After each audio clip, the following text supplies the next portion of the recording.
Hello, my name is Chris Lawrence. I'm a project supervisor with Acacia Environmental. Something that piqued my interest in working in the environment field is just being outdoors, being able to give back to Mother Nature and look after it and try to ensure that it's still around in the future.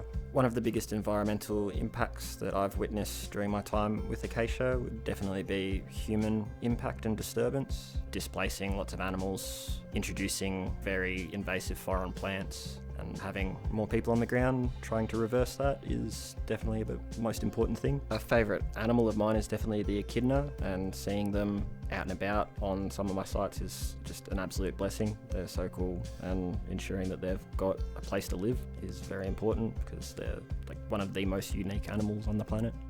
I enjoy working in the bush crew aspect because it's on the ground physical work where you see a result at the end of the day. I've worked previously in both private and government sector in natural resource management, and something that really stands out about Acacia is that you're not just another number, it's very personal, you're cared about, and they see the individual as well as the individual who has a life outside of work.